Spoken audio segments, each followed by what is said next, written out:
Imagínate que llevas 9 años desaparecido y tu crimen será resuelto gracias a una medium. Pues esto es lo que contaremos en el caso de hoy. Mi nombre es Ana Aldao, o más bien conocida en este canal como Detective de Sofá.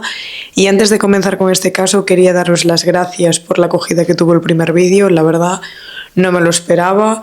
Sé que no es gran cosa, evidentemente, pero para mí significaba y significa un montón porque no contaba con ello, así que os doy las gracias. Espero poder subir contenido más a diario, subir más vídeos, esa es mi intención y mi propósito de este año, pero bueno, con calma, iremos subiendo poco a poco temas interesantes. Ya tengo ideas de vídeo que creo que os pueden gustar, así que no me enrollo más. Muchísimas gracias, espero que este caso resulte interesante, así que vamos allá. Como siempre, pediros que si os gusta este tipo de contenido y os gusta como yo lo cuento, que os suscribáis, que le deis like y que le deis a la campanita para que os notifique cuando subo vídeo. Ahora sí que sí, vamos con el caso.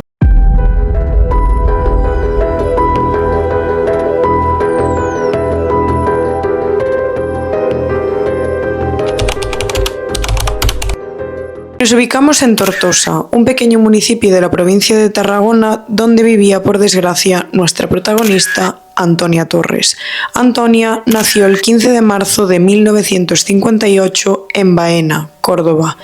Vivía en una familia humilde, era la tercera de 5 hermanos y sus padres la definían como una chica muy alegre, muy extrovertida, tenía una sonrisa siempre para todo el mundo y al venir de una familia tan humilde, los padres eran agrícolas, pues siempre había sabido compartir, ayudaba a los demás, siempre preocupada por todo el mundo, era muy buena, muy alegre, llevaba vitalidad a donde iba. En 1975, a sus 17 años, Antonia decide mudarse de Tortosa a Zaragoza para trabajar como asistenta en un domicilio debido a la situación económica de su familia. Y antes de continuar con esta historia, tenemos que hacer un pequeño hincapié en el contexto social en el que se encontraba España en ese momento. Y es que para entender esta historia debemos recalcar que España acababa de salir de la dictadura franquista, estaba en plena transición democrática y aunque sí que es cierto que había mucho avance político y social, había muchas familias aún conservadoras, de un pensamiento muy conservador. Y en este caso vamos a centrarnos en concreto en lo que era el estatus social. Había muchas familias de clase alta, otras de clase baja, familias humildes, y como que se asociaba que las familias de clase alta, que tenían estudios, tenían dinero, las familias de clase baja no tenían tantos estudios o tenían trabajos como puede ser el trabajo de Antonia, de asistenta en un domicilio o así. Entonces no era bien visto que una persona con un estatus social alto estuviera con una persona con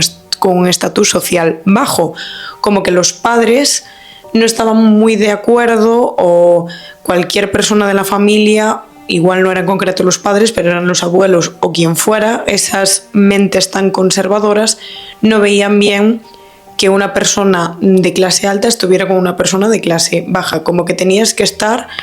con un igual, no sé si me explico. Volviendo al caso, Antonia llega a Zaragoza y haría 2 amigas, Olga y Monse, 2 muy buenas amigas, serían inseparables, pero aparte de conocer a estas 2 chicas, conocería también a un electricista en el domicilio donde trabajaba que se llamaba Fernando Olmos y Risalde,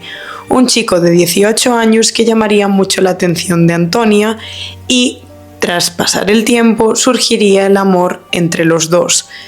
Nunca llegaron a formalizar la relación en el tiempo que estuvieron juntos, como que no decían que eran pareja, pero tanto los padres de Fernando como los padres de Antonia sabían que los chicos pues se estaban viendo y que estaban llevando como una especie de relación. Sería Antonia la primera en conocer a los padres de Fernando, irían a la casa de los padres de él, una casa que era muy grande ya que ellos también se dedicaban al cultivo, a las tierras, se ganaban la vida con ello. Y cuando llegan allí todo parece ir muy bien, Antonia tiene buena relación con ambos, todo va bien, todo muy idílico. En estos 3 años de relación, que fue lo que estuvieron en total Antonia y Fernando, también conocería a los padres de Antonia, los cuales estaban súper contentos porque decían que era un muy buen chico, que era muy trabajador y que sobre todo veían a su hija feliz, que era lo que les importaba. Pero en 1977 todo se empezaría a torcer porque Antonia se quedaría embarazada. Y aunque ella quería traer este niño al mundo, ella lo tenía súper claro, quería hablar con Fernando, que Fernando le pidiera matrimonio, tener este niño y formar su familia. La familia de Fernando no opinaría lo mismo. Y es que cuando los padres de Fernando se enteran que Antonia está embarazada, le dicen que no, que él no va a tener ese bebé, que no va a seguir con ella, que ella no deja de ser una chacha, una fresca,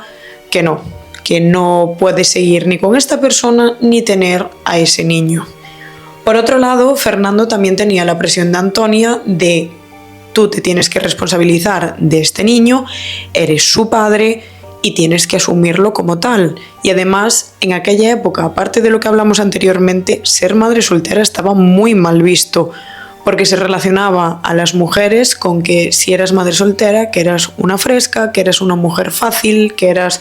como de cualquier hombre, ya me entendéis. En fin, Fernando se encuentra entre la espada y la pared. Por un lado está Antonia presionándolo para seguir con este niño, para casarse, para formar su familia, y por otro lado estarían sus padres diciéndole que no, que se olvidara de Antonia, que Antonia era una chacha, que él se merecía algo mejor y que dejara a Antonia y al bebé y que se olvidara. Pero Fernando estaba enamorado de Antonia, él quería seguir con ella, por lo que pega un puñetazo en la mesa y le dice a sus padres que se fuga con Antonia. Le robaría la cantidad de 180.000 pesetas, que actualmente serían unos 1.500 euros, que para la época era muchísimo dinero, y se fugarían en su SEAT 600, haciendo como un pequeño recorrido por Logroño, Huesca, Pamplona, haciendo como unas mini vacaciones antes de decidirse a comprar una casa, casarse y formar su familia. Hasta el momento, Antonia iba de Zaragoza a Tortosa a visitar a sus padres hasta que emprende este viaje con Fernando. Entonces empezaría a mandarle cartas a su madre contándole el viaje, todo lo que estaban haciendo, que lo estaban pasando súper bien, y también le diría que no hablara con su futura consuegra, ya que la había tratado muy mal. Esta relación estaba siendo de ensueño hasta que llegamos al 7 de febrero de 1978, cuando Fernando repentinamente regresa a casa, muy avergonzado por el dinero que le había robado a sus padres, y les contaría que Antonia lo había dejado, lo había abandonado, que no quería continuar la relación, por lo que la madre de este hombre se enfadaría muchísimo, primero por el dinero que le había robado y segundo porque haya sido Antonia la que dejó a Fernando, ya que ella la consideraba una chacha y que su hijo se merecía algo mucho mejor. La madre de Fernando, que por cierto se llamaba Rosario, le escribe cartas a la madre de Antonia, que se llamaba Manuela, diciéndole que su hija había abandonado a su hijo y que Antonia era mujer de muchos hombres. Claro, la madre de Antonia, Manuela, se queda extrañada por la situación y porque hacía ya varios días que no recibía ninguna carta de su hija cuando siempre habían estado en contacto. Por lo que Manuela decide esperar un poco para saber si su hija se había ido a buscar trabajo o había iniciado una nueva vida, pero a medida que van pasando los días y no tiene noticias de su hija, en marzo de 1978 decide poner una denuncia por desaparición, pero la policía no haría nada, ya que en esa época era muy común que las mujeres se fueran a buscar trabajo al extranjero,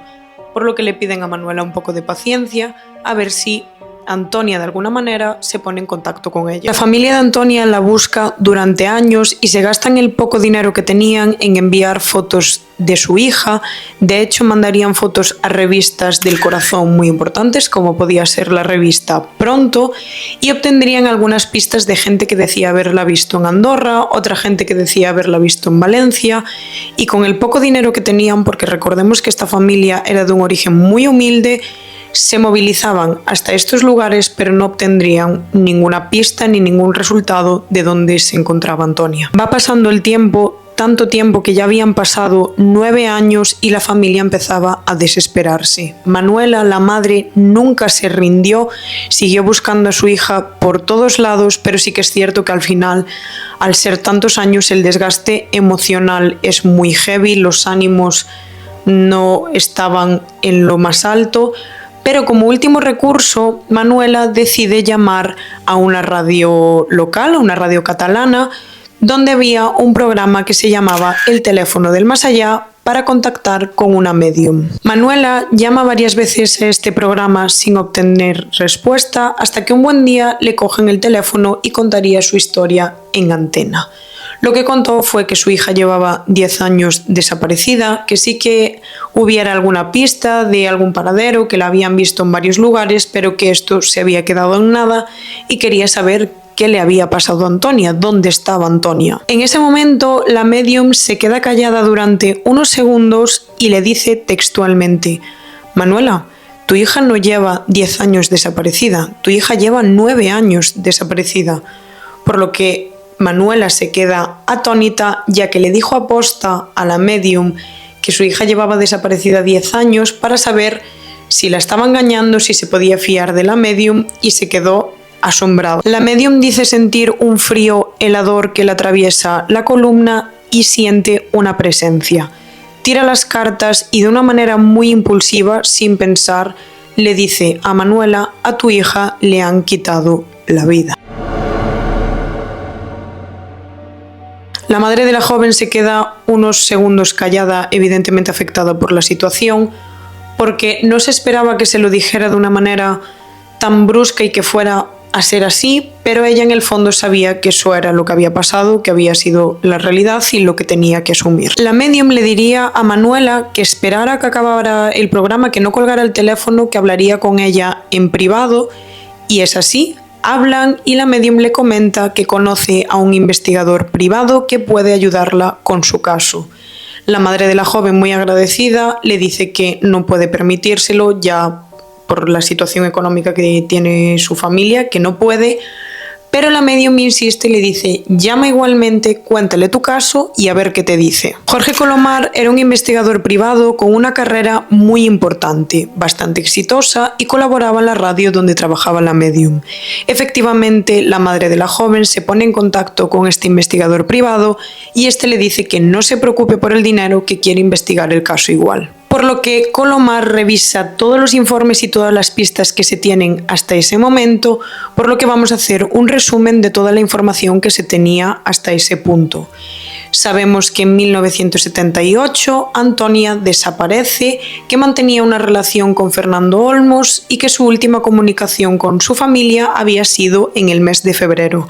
Además, más tarde se supo que Antonia tenía un DNI que no había sido renovado, por lo que si hubiera sido una fuga voluntaria era muy extraño que ella no mantuviera sus documentos en regla. Por lo que el investigador decide empezar por el domicilio donde trabajaba Antonia como asistenta, y allí se encontraría con las amigas de las que hablamos al principio, con Olga y Monse.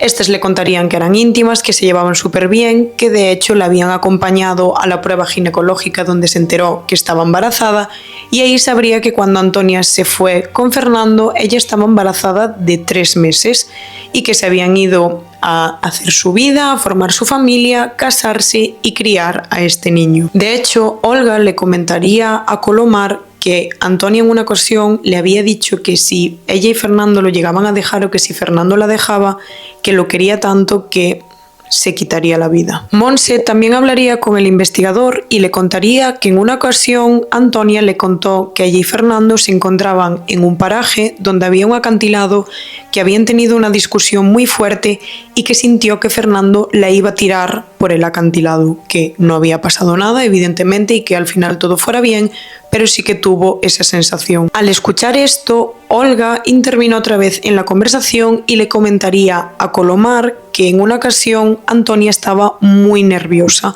y que le pediría por favor que la acompañara a un sitio que frecuentaban ellos, al que irían en taxi, y este sitio era el Mar de Aragón, que es un embalse muy grande que se encuentra en Zaragoza, donde habría una caseta que tiene propietario, pero que estaba abierta para la gente que practicaba la pesca, que si por la noche que se querían quedar ahí a dormir, que se pudieran quedar. Esta caseta, Antonia y Fernando es donde tenían sus encuentros, por lo que es entonces que cogen este taxi ella y Olga para encontrar a Fernando, pero él no estaría allí. Por lo que entonces la joven decide ponerle una denuncia por estupro. Diréis vosotros, ¿qué es el estupro? Bien, es una ley que sigue existiendo actualmente, que es cuando una persona adulta tiene relaciones con una persona más pequeña que ella prometiéndole algo. Por ejemplo, en este caso, Fernando le había prometido a Antonia tener este niño, que se casarían y que tendrían una vida en común, cuando al final la había abandonado. Es denunciable porque la persona está haciendo una manipulación para poder mantener relaciones sexuales. Además, se parece también como una denuncia por abandono de hogar, ya que la estaba abandonando, y hay que recalcar que en ese momento Antonia tenía 19 años y para la época en la que estábamos, en España no eras mayor de edad hasta los 21. Pero, según Olga, Fernando acabaría regresando al cabo de los días, le diría a Antonia que lo sentía muchísimo, que se sentía muy presionado por sus padres, que estaba muy avergonzado, pero que realmente quería estar con ella, que por favor retirara la denuncia y Antonia acabaría haciéndolo. Colomar, muy agradecido con todas estas informaciones, decide ponerse en contacto con los padres de Fernando, por lo que se desplazaría hasta Montañana, que es de donde eran ellos, y hablaría con Rosario, con la madre. Esta, nada más hablar de Antonia, se crisparía muchísimo, como que se encendió y empezó a decir que era una fresca, que era muy mala persona, que había abandonado a su hijo, que era una chacha, que no sabía qué le había pasado a Antonia exactamente, pero que se alegraba de que su hijo no estuviera con esa mujer. Omar afirmó que quedó impresionado por la manera de Rosario de gesticular y de hablar de Antonia, que transmitía un odio profundo hacia esta chica, una chica de 19 años que no había hecho nada. También le comentaría la madre de Fernando que efectivamente ellos se habían fugado, habían estado más o menos un mes fuera y que en este tiempo una vecina le había dado el chivatazo de que había visto el 600 de su hijo por Zaragoza, por lo que decide recorrerse todo hasta encontrar el coche. Cuando lo encuentra, solo estaría Antonia dentro, empezarían a discutir y Fernando aparecería a los pocos minutos pidiéndole a su madre que se fuera. Pero su madre le diría, deja esta petarda y vente para casa con nosotros. Además, me tienes que devolver el dinero que nos has robado. Por lo que Fernando le devuelve el dinero que les quedaba, porque ya se habían gastado algo de dinero, y decidiría marcharse con Antonia. Al día siguiente de todo esto, Fernando regresaría a casa muy avergonzado, diciéndole a sus padres que efectivamente tenían razón, que su sitio era en su casa, con su familia, y que él y Antonia ya no estaban juntos. Con toda esta información, Jorge Colomar se iría, pero volvería al día siguiente para hablar con Fernando, que para el momento de los hechos, de este día en concreto, tenía 30 años, trabajaba como representante de laboratorios, estaba casado y tenía un hijo de 6 años. Parece ser muy amable, que está dispuesto a ayudar, una persona muy tranquila, algo que al investigador le chocaría muchísimo y le contaría que sí, que ellos se habían fugado durante un mes, pero que un día habían tenido una discusión muy fuerte, por lo que él decide irse, hace unas gestiones y cuando vuelve Antonia ya no estaría. Ni Antonia ni el dinero que le había robado Fernando a sus padres, por lo que él decide regresar a casa y olvidar el tema. El investigador también le preguntaría por el embarazo de Antonia, por el hijo que esperaban, a lo que él diría que sí, que en un principio Antonia estaba embarazada, pero que él la había acompañado después a hacerse otras pruebas ginecológicas y que al final resultó que Antonia no estaba embarazada, que no sabían exactamente si lo había perdido o si había sido un falso positivo. Al investigador le suena todo como muy raro, hay muchas contradicciones, no cuadra para nada lo que contaban Olga y Monse, las amigas de Antonia, con la versión de Fernando y su madre, con ese odio tan grande que transmitía esta mujer. por lo que decide hablar con Manuela, con la madre de Antonia, redactar un buen informe y lo que harían sería volver a denunciar con este informe bien redactado. El 6 de agosto de 1987, Manuela junto a Jorge Colomar entregarían este informe en la Policía Judicial y tras esto la policía comienza una investigación oficial. Pero es que antes de explicaros qué ha sucedido realmente en este caso, tengo que hacer un inciso de algo paranormal que estaba sucediendo mientras ocurría todo esto, y digo paranormal entre comillas por la llamada de Manuela, la madre de Antonia, a la medium, que gracias a esta llamada es cuando se empezó a movilizar todo. Quiero decir, habían sido 9 años en los que no se había sabido nada y hasta que no se hizo esta llamada no se empezó a mover todo. Pero bueno, el caso. Lo que estaba sucediendo es que la madre de Olga, una de las amigas de, por desgracia, nuestra protagonista, estaba teniendo unas pesadillas muy recurrentes. En estas pesadillas estaba Antonia y el bebé. Veía que el bebé como que quería salir, veía una caseta, veía fuego, veía que Antonia también estaba dentro y que no era capaz de salir, y decía que le daban muchísima angustia, que le daban como muchísima ansiedad porque realmente Antonia lo pasaba fatal. Esta mujer y la madre de Antonia irían a contarle esto a la policía, que se queda como, bueno señora, ha tenido un par de pesadillas y ya está, o sea, no puede que no signifique nada. Pero igualmente la policía accedería a anotarlo en el informe y quedaría ahí puesto. Y este detalle lo tenéis que tener en cuenta. Igualmente para la policía el principal sospechoso era Fernando, por lo que deciden hacerle varios interrogatorios y este se acabaría derrumbando.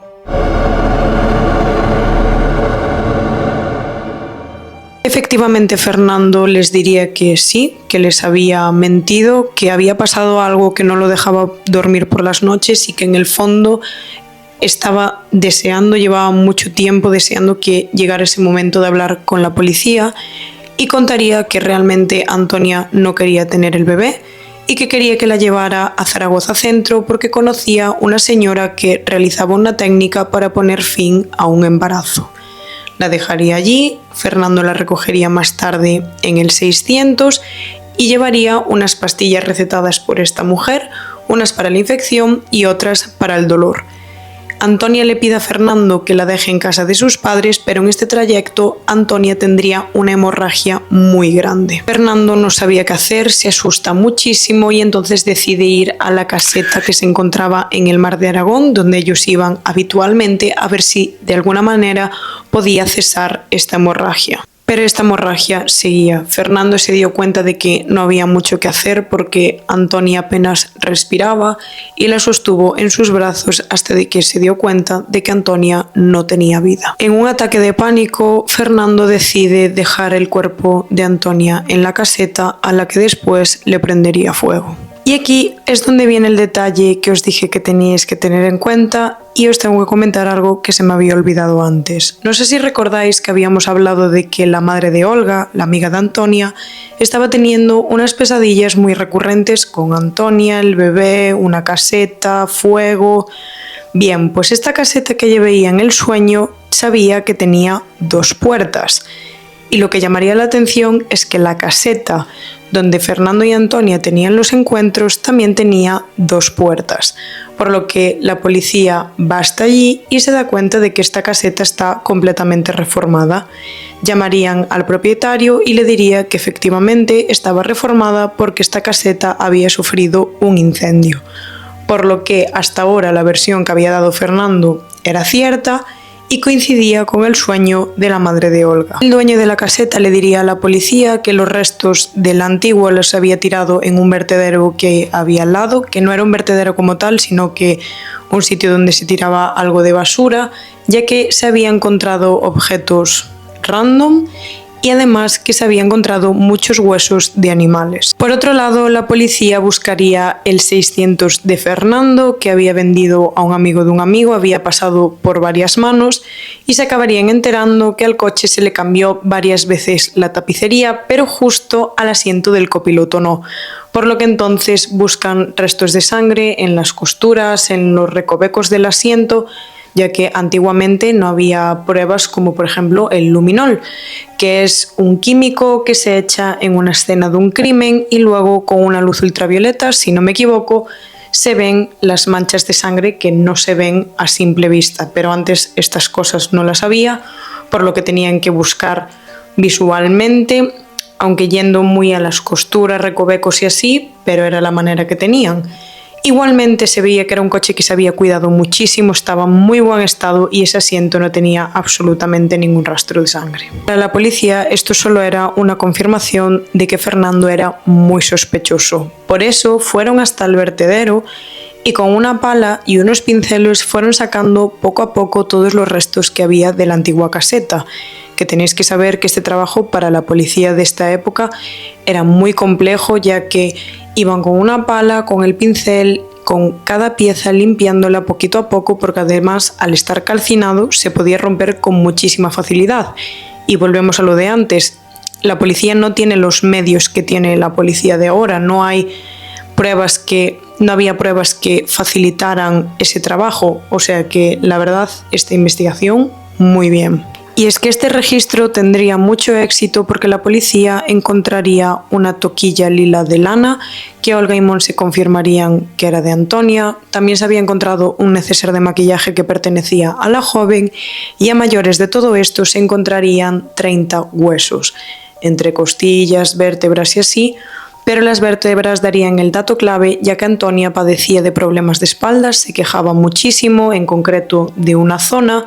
y justo de la zona que se quejaba Antonia había una vértebra con una malformación, por lo que pudieron confirmar que efectivamente era ella.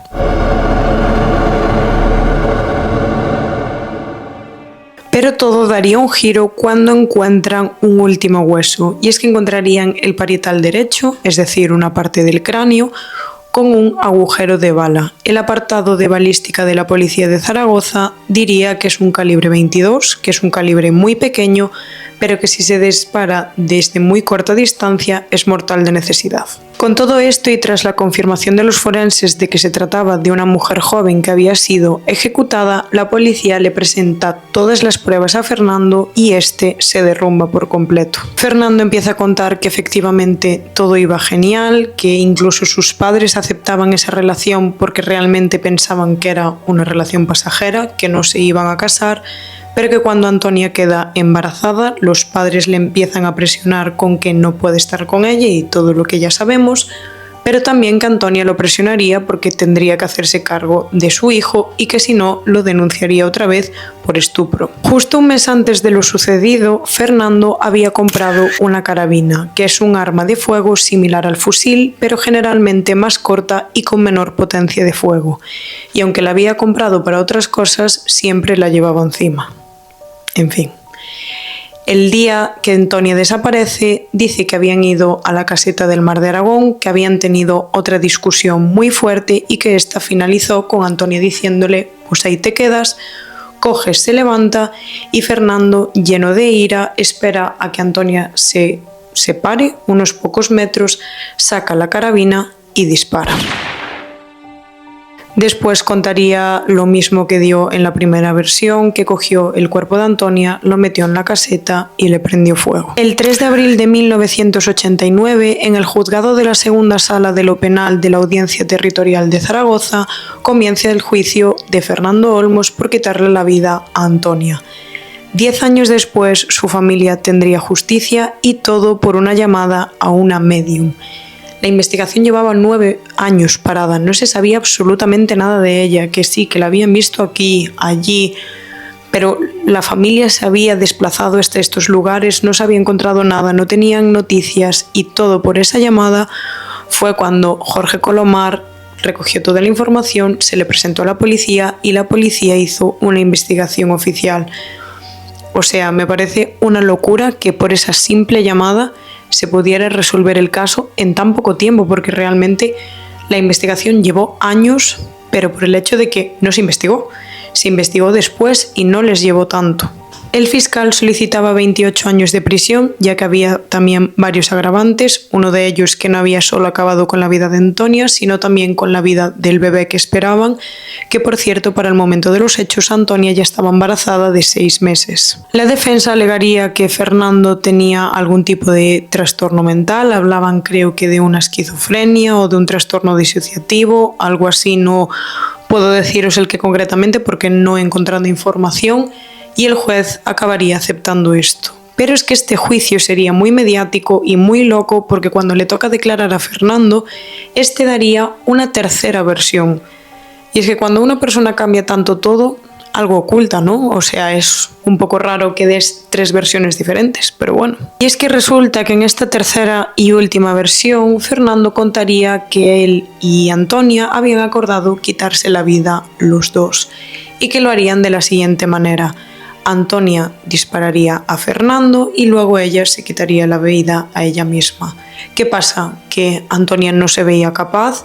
le pasa la carabina a Fernando porque dice que no puede hacerlo, que sea él primero quien lo haga. Fernando finalmente dispara a Antonia y él ahí entra en un ataque de pánico, dice que no es valiente, que no es capaz de hacerlo y haría lo que una vez más todas las versiones coinciden, que metería el cuerpo de Antonia en la caseta y le prendería fuego. Evidentemente el juez no se cree ni una palabra, por lo que al final Fernando Olmos acaba cumpliendo una condena de 20 años, cadena que ya ha cumplido, y se sabe que él regresó a Zaragoza, que intentó hacer su vida, pero bueno, que todo el mundo sabía lo que había hecho y creo que le ha resultado un poco complicado, normal, volver a hacer su vida diaria, su vida normal, pero sí que ya ha cumplido condena, regresó a Zaragoza y aquí se acaba este caso. Está aquí el caso de hoy, espero que os haya parecido muy interesante, la verdad quise traer otro caso con una investigación chula, sí que es cierto evidentemente que fueron 9 años sin mover un dedo, es verdad,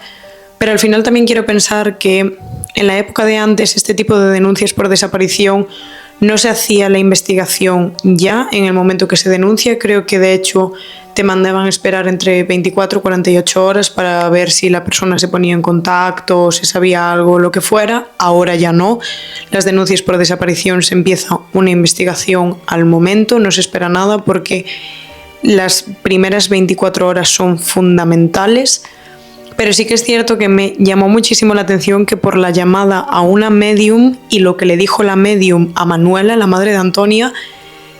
me pareció todo muy loco y que gracias a eso se movilizara y en tan poco tiempo la policía y Jorge Colomar, el investigador privado, pudieran resolver el caso. Y nada más, espero que os haya gustado mucho el vídeo, si es así, compartirlo, dadle a me gusta, todo el rollo que os he soltado al principio. Nos vemos en el siguiente caso, cuidaros mucho.